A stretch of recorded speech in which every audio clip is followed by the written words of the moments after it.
सारे बाण भाइया ने राम राम भाई। तम देखना शुरू कर चुके हो एनडी न्यूज़। और एनडी न्यूज़ आज फिर किस्सा स्पेशल में लेके आया तारे खातर धाकड़ किस्से। आज तो हमने किस्से सुनावांगे भारत की राजनीति के ताऊ कहे जाने वाले चौधरी देवीलाल के। चौधरी देवीलाल के 3 किस्से सुनावांगे और उनके जीवन काल की राजनीतिक शुरुआत और पतन की पूरी जानकारी आपने देंगे। पहला किस्सा, जब चौधरी देवीलाल ने अपने लाडले बेटे ओम प्रकाश चौटाला का पार्टी दफ्तरा में बढ़ना भी करवा दिया था बैन। दूसरा किस्सा, जब 2 बार लगातार चौधरी देवीलाल ने प्रधानमंत्री पद के ठोकर मार दी। तीसरा किस्सा, ओम प्रकाश चौटाला और उनके बेटे अभय चौटाला ने जब पूरे भारत में चौधरी देवीलाल की माटी पलीत करवा दी और उसके बाद उनकी राजनीति का पतन शुरू हो गया। उससे पहले किस्से की शुरुआत कराएंगे। जो लाल बटन आपने दिखा है उसने दाब की चैनल ने सब्सक्राइब कर लियो, क्योंकि भविष्य में भी आप खातर हरियाणा की राजनीति के किस्से हरियाणवी में हम लेंदे रहेंगे। तो शुरू करते हैं भाई 1975 में देवीलाल हरियाणा की राजनीति का एक बड़ा नाम हो चुके थे। देश में इमरजेंसी लागी, 19 महीने जेल में रहे, 77 में हटी, बाहर आए, चुनाव लड़ा, जनता पार्टी का खातर खूब जोर शोर से प्रचार कराया। हरियाणा में जनता पार्टी की 75 सीटें आई और देवीलाल अपने जीवन में पहली बार मुख्यमंत्री बने। लेकिन ज़्यादा टेमती नहीं रह सके, क्योंकि देवीलाल के बारे में उस टाइम हरियाणा में एक नारा चलिया करता कि देवीलाल जनता का हाथी है और जो राजनेता हैं वह कुर्सी के शेर हैं। तो कुर्सी के शेर नहीं थे, ना कुर्सी का लोभ था, ना गणे दिन किसी कुर्सी पर टेक पाए। तो देवीलाल ने की कुर्सी 79 में उनकी विधायिका की फील्डिंग लागी, उन पर उनकी राजनीतिक कुर्सी मुख्यमंत्री का पद छीन लिया। उसके बाद 3 साल उनने सरकार चलाई, 82 में चुनाव हुए। अगर आपने वो किस्से जानने हैं तो पूर्व की वीडियो में जाके भजनलाल का किस्से पर हमने एक एपिसोड बना रखा है, उसने भी आप देख सको। 82 में चुनाव हुए, न्यू लग गया था कि इस बार तो लोक दल बड़ा बहुमत लेके आओगा। लेकिन लोक दल के खाते में मात्र 31 सीटें आई और पूरे हरियाणा में खंडित बहुमत आया, यानी कि किसी पार्टी का बहुमत नहीं आया। इंदिरा कांग्रेस के 36 सीट आई, 5 सीट भाजपा का हिस्सा आई, 3 सीटें जगजीवन राम की पार्टी डेमोक्रेसी फॉर कांग्रेस का हिस्सा आई। 16 निर्दलीय विधायक चुने गए। वो निर्दलीय चुने जाने का दौर था, आज बहुत कम निर्दलीय चुने जाए हैं। तो गठबंधन करके चौधरी देवीलाल ने अपनी सरकार बनाने का दावा पेश कर राज्यपाल को। राज्यपाल ने 29 सोमवार को बुला लिया, लेकिन जब वो राज्यपाल से मिलने जा रहे थे, रास्ते में थे, रेडियो पर खबर सुनी कि भजनलाल ने शपथ ले ली। ये वो टाइम था जब किस्सा चलिया करे, देवीलाल ने जब राज्यपाल का गल पकड़ा था और उनके थप्पड़ मारा था। उसके बाद हालांकि सत्ता तो बाहर हो गए, लेकिन जो किस्से की शुरुआत तो वह है कि उनने इस हार का जिम्मेदार और खंडित बहुमत का जिम्मेदार अपने बेटे ओम प्रकाश चौटाला को माना। क्यों माना कि उस टाइम ओम प्रकाश चौटाला ने अपनी पार्टी के 8-9 विधायक हरा दिया था। उसके पीछे के कारण था? उसके पीछे कारण था क्योंकि जो लोकदल के कैंडिडेट थे वो कैंडिडेट चौधरी चरण सिंह के समर्थित कैंडिडेट थे, जो ओम प्रकाश चौटाला ने पसंद नहीं थे और अपनी ये पार्टी के विधायकों को हरा दिया। इस बात पर देवीलाल इतना गुस्सा हुए, उन तक बात करनी बंद कर दी और जिस टाइम उनने न्याय युद्ध हरियाणा में शुरू कराया था, उसका जो हेड ऑफिस था वो रोहतक में था, उस ऑफिस में उनका बढ़ना भी बैन कर दिया। तो एक प्रकार से ओम प्रकाश चौटाला उस टाइम राजनीतिक रूप से पिछड़ गए थे।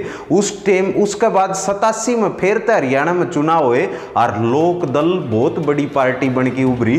85 सीटें, इतिहास उस टाइम रचा गया और देवीलाल मुख्यमंत्री बने। और उस टाइम देवीलाल ने नारा दिया था, हरियाणा तो जीत लिया, अब दिल्ली की बारी है। तो दिल्ली की राजनीति में दखल उनका ओढ़े तय शुरू हो गया था, क्योंकि जो किसाना के बड़े नेता थे चौधरी चरण सिंह हमारे बीच नहीं रहे थे। उसके बाद उनने केंद्र की राजनीति में एंट्री मारी और ये सबसे बड़ा मौका था। उस टाइम पर केंद्र में क्या चल रहा था 84 में इंदिरा गांधी के जाने के बाद कांग्रेस बड़े बहुमत के साथ सत्ता में लौटी। 363 सीटों के साथ राजीव गांधी प्रधानमंत्री बने, लेकिन 1987 में वीपी सिंह ने बफोर्स घोटाले का खुलासा कर दिया, जिसके बाद राजीव गांधी की साख लगातार गिरती चली गई। और उस टाइम जब 89 में चुनाव हुए तो 2 लोकसभा सीटा पर चुनाव लड़ा चौधरी देवीलाल ने, और उनकी पॉपुलैरिटी इतनी थी कि राजस्थान और हरियाणा की रोहतक, राजस्थान की सीकर सीट पर चुनाव लड़ा था। दोनों चुनाव बड़े अंतर तक जीत गए और उस टाइम सबसे बड़े नेता बन के उभरे विपक्ष के खिलाफ। हालांकि कांग्रेस का सबसे बड़ी पार्टी कांग्रेस बन के आई। 89 के चुनाव में 193 सीटें आई। जनता दल का जो गठबंधन यूनाइट होया था उसकी 143 सीट आई। भाजपा ने बाहर तक समर्थन कराया और कम्युनिस्ट पार्टी ऑफ इंडिया की 52 सीटें थी, उनने भी बाहर तक समर्थन कराया। तो सरकार ऐसा लगने लगा कि थर्ड फ्रंट की चुनी जाएगी। तो उस टाइम विधायक संसद दल का नेता चुनने की बारी आई। सारे सांसदा ने एक मत में चौधरी देवीलाल का नाम लिया, लेकिन चौधरी देवीलाल ने कहा कि मन ने तो ताउए रहने दो, मैं ताउए ठीक हूँ, प्रधानमंत्री वीपी सिंह बनेंगे। तो वो एक दौर था जिस टाइम उनने प्रधानमंत्री पद त्याग दिया।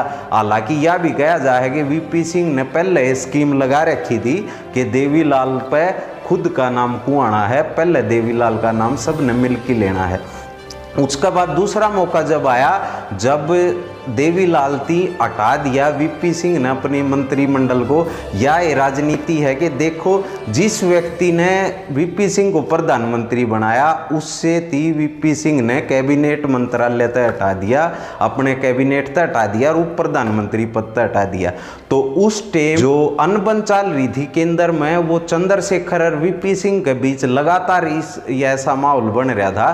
तो वीपी सिंह ने कहा कि ताऊ आप राजीव गांधी के पास जाओ और उन तक समर्थन प्राप्त करो, मैं भी आपने समर्थन करूंगा और आप प्रधानमंत्री बन जियो। लेकिन फिर तय मना कर दिया चौधरी देवीलाल ने और चंद्रशेखर को कहा कि आप पे बन जाओ, और दोनों सरकारों में चौधरी देवीलाल उप प्रधानमंत्री रहे। तो 2 बार उन्होंने अपने प्रधानमंत्री पद का ठोकर मारी, क्योंकि वो किसान मसीहा थे। उनके लिए गद्दी महत्वपूर्ण नहीं थी, उनके लिए महत्वपूर्ण थे किसान और जनता। वो जनता के बीच में रहना पसंद कराया करते। तीसरा किस्सा है कि क्योंकर अब चौटाला और ओम प्रकाश चौटाला ने उनकी माटी पलित करवा दी। देवीलाल अपनी मैम सीट खाली करके दिल्ली चले गए तो हरियाणा में मुख्यमंत्री की कुर्सी खाली होगी और पार्टी पर हरियाणा के कैडर पर कब्जा हो गया ओम प्रकाश चौटाला का। ओम प्रकाश चौटाला ने बिना विधायक बने शपथ ले ली। तो ईसा था उन 6 महीने में अपनी विधायकी की टिकट क्लियर करनी थी और राज्यपाल को सौंपनी थी। तो उनके लिए सीट फाइनल हुई मैम की। जड़त है देवीलाल ने चुनाव लड़ा था और मैम सीट थी लोक दल की सबसे मजबूत सीट थी, गढ़ माना जाता। लेकिन इस बार मैम ने अपना इरादा बदल लिया था। मैम के लोगों ने कहा कि मारी लुगाइया ने के बालक जामने बंद कर दिए, जो हम बाहर के लोगों ने लगातार आड़त जतान दे रहा। और 24C का प्रतिष्ठित चबूतरत है उस टाइम नू मान्या करता कि 24C का चबूतरत जो फैसला आया था वो फाइनल होया करता। दांगी का नाम फाइनल कर दिया, आनंद सिंह दांगी। ये पूर्व विधायक हैं, कांग्रेस की सरकार में मंत्री भी रहे। तो उनका नाम जब फाइनल हो गया तो यह बात देवीलाल और ओम प्रकाश चौटाला के पची नहीं, निर्दलीय उनने पर्चा भरया। उस चुनाव में इतनी हिंसा हुई थी कि जो कैंडिडेट थे वह भी मार दिए थे। लगभग 15 से 20 लोगों की जान उस चुनाव में गई थी। आज भी अब चौटाला पर वो केस चल रहा है।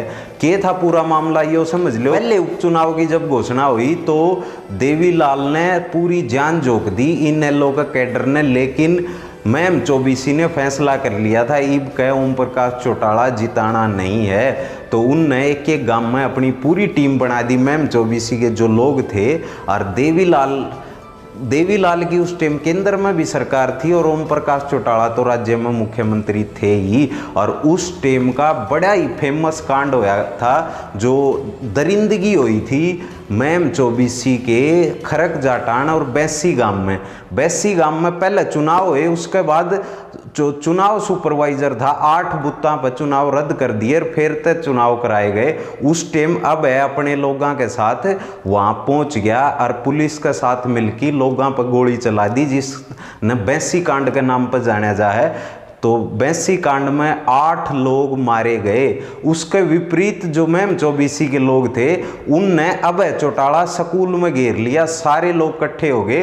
पुलिस ने भी मुश्किल होगी, दिल्ली तक फोन गया देवीलाल का कि मेरे पोते का कुछ नहीं होना चाहिए। और उस टाइम वीर सिंह जो पुलिस वाला था उसकी वर्दी का परा की अभय चौटाला को वहाँ से निकाला गया और उसके बदले वीर सिंह जो पुलिस वाले थे उनने अपनी जान गंवानी पड़ी। लोगों ने अभय चौटाला समझ की वो पीट की मार दिया। वो चुनाव रद्द हो गया। फिर तो चुनाव की घोषणा हुई और ओम प्रकाश चौटाला मानने नहीं सीट खाली करने खातर उनने फिर तो उड़े तो पर्चा भर दिया। इस बार आनंद सिंह दांगी के पास पहुंच गए थे राजीव गांधी, उनने कांग्रेस की टिकट पर चुनाव लड़वा दिया। उसके बाद पूरा भारी पुलिस बल लेकी मदीने गांव में, दांगी का जो गांव है उसमें भी कई लोगों पर हमला कराया गया और 3 लोग उस हमले में मारे गए। पुलिस ने ताबड़तोड़ गोलियां वहां चलाई थी और पुलिस ने स्कीम बना रखी थी आनंद सिंह दांगी थी मारने की, लेकिन वो उड़ते बच निकले और उसके बाद उनने शरण ली कांग्रेस पार्टी की। फिर तो चुनाव हुए और ओम प्रकाश चौटाला के खास जो थे जिनका नाम था अमीर सिंह, उनने भी निर्दलीय पर्चा भर दिया। कांग्रेस तो दांगी सिंह और इनेलो तो लड़ रहे थे चुनाव। ओम प्रकाश चौटाला उस चुनाव में जो कैंडिडेट था अमीर सिंह, जो निर्दलीय कैंडिडेट था, उसकी लाश मिली मुंडाल गांव में, भिवानी जिले में उसकी लाश मिली। चुनाव तो पहले, जिसके बाद फिर तो चुनाव रद्द कर दिए और राज्य में राष्ट्रपति शासन लग गया। उसके बाद क्या हुआ मैम कांड में, उसके बाद फिर तो तीसरी बार 1991 में चुनाव हुए। दबाव आ गया ओम प्रकाश चौटाला पे इस्तीफा देने का। ओम प्रकाश चौटाला ने दबाव में इस्तीफा दिया। हालांकि देवीलाल इस बात का राजी कौन थे। देवीलाल की अपने जीवन काल में सबसे गलत बात यह थी कि वो अपने पुत्र मोह में विलीन हो गए थे और अपने बेटे पर ज्यादा विश्वास कर लिया था, जिनने उनकी राजनीति का पतन का भी कारण माना जा है। उसके बाद दांगी फिर तो चुन के आए हरियाणा में, कांग्रेस का बहुमत आया, भजन लाल बने हरियाणा के मुख्यमंत्री। और देवीलाल ने जब 1991 का लोकसभा चुनाव रोहतक तक लड़ा तो उस टाइम के युवा नेता और आज कांग्रेस के कद्दावर नेता माने जाने वाले भूपेंद्र सिंह हुड्डा ने देवीलाल को चुनाव हरा दिया। और उसके बाद लगातार 3 चुनाव हुड्डा ने चौधरी देवीलाल को हराए, जड़े तो उनकी राजनीति लगभग खत्म हो गई। हालांकि 1999 में देवीलाल थी, फिर तय राज्यसभा भेज दिया उनके बेटे ओम प्रकाश चौटाला में, जहाँ राज्यसभा में रहते हुए ही 2001 में उनने अपनी अंतिम सांस ली। तो ये थे 3 किस्से जिसमें आपने बताया कि किस प्रकार तय ओम प्रकाश चौटाला ने उनकी राजनीति खत्म कर दी। और इस प्रकार के दिलचस्प किस्से सुनने खातर तो हमारे चैनल ने सब्सक्राइब जरूर कर लियो। भविष्य में भी आपने इसे किस्से सुना दे रहोगे। कोई गलती हो तो वो कमेंट करके बताइयो और इस वीडियो ने लाइक करियो, ज़्यादा से ज़्यादा शेयर करियो। मैं था सोमवीर और तुम देख रहे थे ND न्यूज़।